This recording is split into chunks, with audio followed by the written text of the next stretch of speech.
10초 만에 할 수 있는 자기 긍정감을 높이는 5가지 행동. 최근 자기 긍정감이 하락한 사람이 굉장히 많다고 느낀다.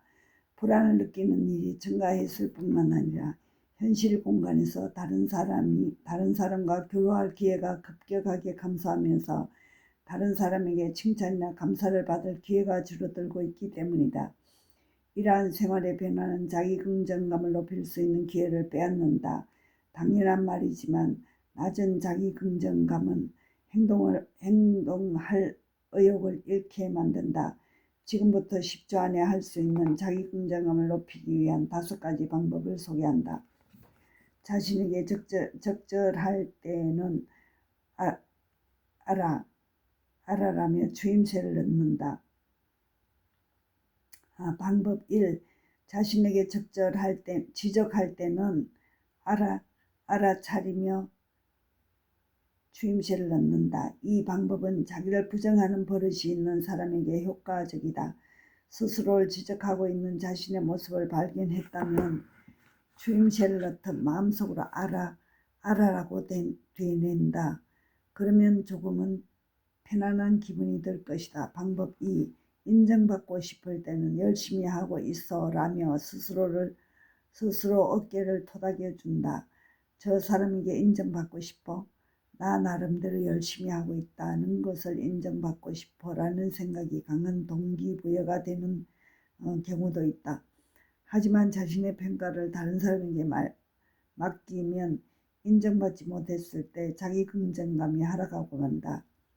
이럴 때는 먼저 스스로에게 열심히 하고 있구나 라는 말을 건네며 인정해 주도록 한다. 손으로 자신의 반대편 어깨를 토닥이거나 머리를 쓰다듬는 등 실제로 몸을 움직이면서 말을 하면 더욱 효과가 올라간다. 방법 2. 머리로만 생각하고 행동하지 않는 자신에게 맛있는 음식을 먹었던 순간을 떠올린다. 생각이 지나치게 몰두하면 좀처럼 움직일 수 없다. 그런 사람은 머리로만 생각하고 오감을 활용하지 않는 경향이 있기 때문에 오감을 사용하는 훈련을 하는 것이 좋다. 방법은 간단하다. 맛있는 음식을 먹었던 순간을 떠올리는 것이다. 이 액션은 음식을 입으로 넣었을 때의 영상이다. 맛, 미각, 감촉, 촉각, 향후각, 소리, 청각, 즉 오감을 총동원하고 있다. 이것을 지속하며 서서히 움직일 수 있게 되면서 결과적으로 자기 긍정감을 높일 수 있다. 방법 4. 좋지 않은 기억을 잊고 싶다면 입꼬리를 1m 올린다. 누구에게나 생각한 대로 되지 않는 것이나 싫어하는 것은 존재하지만 그럴 필요 이상으로 끄집어내면 자기 긍정감은 하락하고 만다. 그럴 때는 입꼬리를 아주 조금만 올려보도록 하자. 표정과 감정은 연동되어 있기 때문에 입꼬리를 조금만 올려도 확실히 기분이 좋아질 것이다. 방법 5. 지쳐있는 자신에게 위를 바라보고 크게 기지개를 켠다. 필요한 상태가 지속되는 것도 자기 긍정감이 낮아지는 원인이 된다. 사람은 지치고 피곤하면 시선이 아래로 떨어지고 등이 구부정해지는 등 신체적으로 다친 상태가 된다. 이를 열린 상태를 만들면 피로를 제거할 수 있다. 감정은 몸과 이어져 있다. 따라서 몸이 해방된다면 그에 따라 감정 또한 해방된다. 이것으로 자기 긍정감을 높이는 방법의 소개가 끝났다. 모두 단순하지만 매우 효과적인 액션이므로 꼭 시도해 보기 바란다.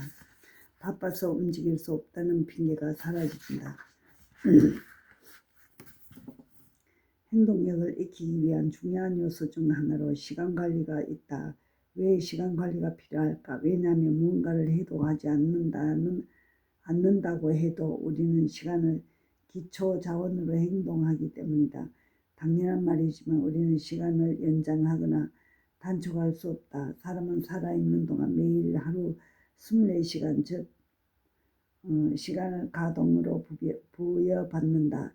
예를 들어 1초를 10원이라고 생각하면 모든 사람에게 매일 86만 4천 원에 평등하게 주어지는 것이다. 이 86만 4천을 가불이 불가능하며 저금도 할 수 없다. 다시 말해 시간은 사용해도 사용하지 않아도 그날로 끝이다. 극단적으로 말하면 시간 생명이라고 할 수 있다. 우리는 모든 행동에 자기 목숨이 남은 시간을 사용하고 있는 것이다. 이를 의식하는 것만으로도 행동력은 달라진다. 이번 파트에서는 정말 소중한 것을 위해 시간을 최대한 활용할 수 있는 방법을 소개하려고 한다. 어디에 시간을 사용하고 있는지 파악한다. 나는 어디에 시간을 사용하고 있을까? 이런 사람에게 추천한다. 문득 정신을 차려보니 시간을 흘러가 버린 사람, 현재 상태인 유지만으로도 벅찬 사람, 바로 행동하는 비법. 시간은 자기 목숨에 남은 시간이라고 생각한다. 너무 당연한 일이지만 행동하기 위해서는 그의 기초 자원이 되는 시간이 필요하다. 투자를 하기 위해 자금이 필요한 것과 마찬가지다. 돈의 경우 가계부작성을 통해 자신의 자산이나 돈을 사용하고 습관과 경향을 파악하는 것이 필요한데 시간도 돈과 같다고 할 수 있다. 다시 말해 행동할 수 있는 상태가 되기 위해서는 시간의 가계부를 작성하여 자신이 어떻게 시간을 활용하고 있는지를 되돌아보는 것이 중요하다.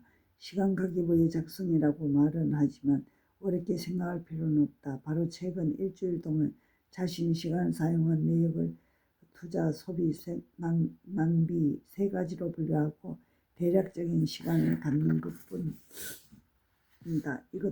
이것도 돈에 관한 사고방식과 비슷하다. 그렇다면 하나씩 살펴보자. 투자란 자신의 미래를 그리고 구축하기 위한 시간이다. 학습이나 경험, 건강, 돈독한 인간관계를 위해 사용하는 것이다. 업무 측면에서는 중장기 계획이나 목표의 구성, 보완의 지도, 전문 분야에 관련된 공부, 업무 효율화 제한, 계획서 작성, 효율적인 회의 등이 있다. 사생활 측면에서도 미래 설계, 자산 운용, 자기개발, 화목한 가정 등을 예로 들 수 있다. 소비란 생활을 유지하기 위해 사용하는 시간을 말한다. 식사, 수면, 휴식, 기본 전원 등 현재 상태를 유지하기 위해 사용한 시간이라고 말해도 좋다. 업무 측면에서는 지지받은 업무의 수행, 보고서나 자료의 작성, 회의나 계약의 준비, 업무 진행 등의 일정 관리, 방문, 고객이나 전화 및 문의에 대한 대응, 자질구레한 업무 연락, 보고, 상담, 휴게, 잡담 등이 이에 해당된다. 낭비는 투자도 소비도 아닌 시간이다. 딱히 하는 일 없이 뒹굴뒹굴하거나 무의미하게 보내는 시간을 말한다. 목적 없는 인터넷 쇼핑, 끝없는 유튜브나 TV 시청, 복음과 폭식, 과도한 밤샘 등이 있다. 업무 측면에서 일하는 측이나 유명무실한 아침 조례, 스터디 회의, 누구도 보지 않는 회의록이나 보고서의 작성, 의미 없는 야근, 계속되는 같은 실수의 반복 등이 있다. 여기에서의 포인트는 낭비, 시간을 영어로 만들 필요는 없다는 점이다. 자동차가 회전할 때 어느 정도 범위까지는 반응하지 않도록 여유롭게 설정한 핸들처럼 뒹굴뒹굴하거나 멍하게 있는 시간 또한 바쁠 때나 피곤할 때일수록 필요하기도 했다. 다만 목적도 없이 창조적이지도 않는 낭비 시간이 있다면 줄여 나가도록 하자. 그리고 그 잉여 시간을 자신이나 미래에 대한 투자를 통해 위해 사용한다면 미래는 더 좋은 방향을 열 것이다. 왜냐하면 투자 시간이 0이라면 현재 상태 유지밖에 되지 않기 때문이다. 다시 말해 바로 행동하는 사람이 되고 싶다고 생각하면서 소비나 낭비로운 시간을 사용한다면 바로 행동하고 싶어도 행동으로 옮기지 못하는 사람으로 영원히 남게 되는 것이다. 우선은 자신이 시간을 어떻게 활용하는지 확인하도록 하자. 시간표를 만들어 원칙을 정한다. 출근 전, 오전 중, 러닝, 계획서 작성, 회의, 사무업무 처리, 휴식 시간, 이런 사람에게 추천해야 할 일, 투더리스트에 쫓기는 사람, 너무 바빠서 여유 없는 사람, 하고 싶은 일을 하는 시간도 확보한다. 업무나 생활이 너무 바빠 하루가 끝나면 녹초가 되어 정말로 하고 싶은 일이나 좋아하는 일을 할 시간이 없다. 어떻게 하면 정말로 하고 싶은 일을 위한 시간을 확보할 수 있을까? 이런 고민을 끌어안고 있는 사람도 있을 것이다.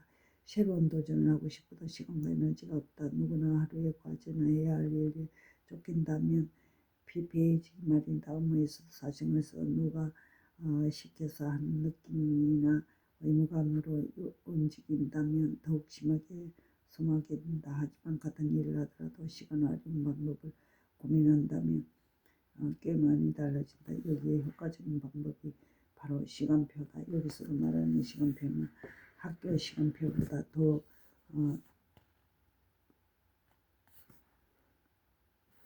매력적인 느낌이다. 구체적인 방법은 다음과 같이 하루를 5개로 구분해서 각 시간대에 맞는 업무나 과제를 하는 것이다. 출근 전, 오전 중, 12시, 3시, 3시 퇴근 전까지, 취침 전까지. 이 시간표의 포인트는 그 시간 내에 해야 할 일을 상세하게 정하는 것이 아니라 적어도 하고 싶은 일을 정하는 것이다. 그리고 남은 시간에 투두리스트를 정리하거나 일정을 쪼개어 사용하는 것이다. 출근 전까지 아침 시간은 외부 요인에 가장 좌우되지 않는 시간마다 따라서 자신이 중요하다고 생각하는 일은 되도록 시간대에 넣는다. 예를 들어 운동이나 공부, 명상 등 업무 이외의 일을 예로 들 수 있다. 오전은 비교적 쉽게 집중할 수 있는 시간대다. 미래를 써야 하는 시간이나 창조적인 일을 가능한 일 시간대에 하는 것이 좋다. 예를 들어 중장기 계획의 구성 계획이나 제안서 작성, 신사업 구상 등이 있다. 남은 시간에 투두리스트를 확인하는 것이 좋다. 오후 3시까지 점심 식사 후에 오후 3시까지 집중해 흐트러지기 쉬운 시간대다. 혼자 진행하는 업무가 아닌 회의, 협상, 면담, 거래, 상담, 일정 조정 등 다른 사람과 함께하는 업무를 하는 것이 좋다. 퇴근 전까지 오후 5시 이후엔 퇴근이 얼마 남지 않았다는 마감 효과가 위에 다시 집중력이 높아지므로 보고서 작성이나 각종 절차, 사후 처리 등 귀찮지만 필요한 업무를 하는 것이 서술적인 책임을 정리합니다. 취침 전까지 퇴근 후에는 업무에 대한 생각은 지워버리고 마음을 안정시키거나 즐기는 시간, 영양을 보충하는 시간을 확보한다. 맛있는 밥을 먹는다. 술을 마신다. 친구와의 대화를 즐긴다. 취미를 단 반신욕을 한다. 오늘의 업무 시간을 15분 단위로 나눈다. 더욱 집중하고 싶은 사람, 일과 삶의 균형을 조절하고 싶은 사람, 타이머를 준비하며 책상 위에 놓고 15분을 맞춘다. 시간을 효율적으로 사용하고 싶지만 자신도 모르게 인터넷 뉴스를 본다든가 스마트폰을 만지작거린다든가 결국 허무하고 시간을 보낸다. 그 시간을 미루고 있다. 우리가 결국 이렇게 되어 이유는 업무의 시간 제한을 설정하기 때문이다. 뇌과학 실험에서도 적절하게 시간을 제한하는 것은 그러지 않았을 때보다 뇌가 더 활성화되어 집중할 수 있는 사실이 분명하다. 혹시 파킨슨의 법칙에 대해 들어본 것이 있나? 파킨슨의 법칙은 일은 주어진 시간에 따라 즉 최대한 팽창을 한다라는 심리학의 유명한 법칙이다. 예를 들어 15분 만에 할 수 있는 업무도 30분이라는 시간이 존재하면 결과적으로 30분의 시간을 들어야 된다. 이처럼 시간을 제한하지 않으면 하나의 일에 끝내는 데 필요 이상의 시간을 소비하게 된다. 반대로 말하면 어떤 업무라도 시간이 제한을 두면 집중력이 높아지면 빠른 시간대에 글을 쓰다. 이 책에서는 시간을 15분 단위로 구분하는 것을 주장한다. 15분 짧다고 느낄지도 모르지만 집중할 수 있다면 그만큼 알아서 그리고 60, 90 비교적 시간을 길게 나누면 자신도 방심하게 되어 시작한 후에 15분 후에 허비할 가능성. 시간 측정할 때는 시계가 아닌 까다로운 것을 할 수 있다는 걸 알고 있다. 필자는 주방용 타이머를 이용하는데 최근에는 스마트폰 시뮬레이션을 이용하여 소리뿐만 아니라 진동이나 빛의 전멸로 시간을 알려주기도 하는 도중에 주변 신경 쓰지 않고 활용할 수 15분 안에 시나리오 앞에서 언급한 30초 액션을 활용하는 기획서 작성을 예로 들면 기획서 표면을 관련 일정한 포인트는 15분 안에 여기까지 끝내기 때문이라는 마음적인 거야. 아니면 15분 안에 어디까지 끝낼 수 있을지 게임을 아직 감각도 도전하는 것도 이를 계속해 나가면 15분은 부족하다. 15분은 너무 길어 집중을 썼다는 생각으로 사람이 중일 중 그럴 때 타이머 설정을 20분으로 연장하거나 10분으로 단축하거나 조정하며 반복하여 설정하면 자신이 가장 집중할 수 있는 시간의 단축을 찾을 수 있다.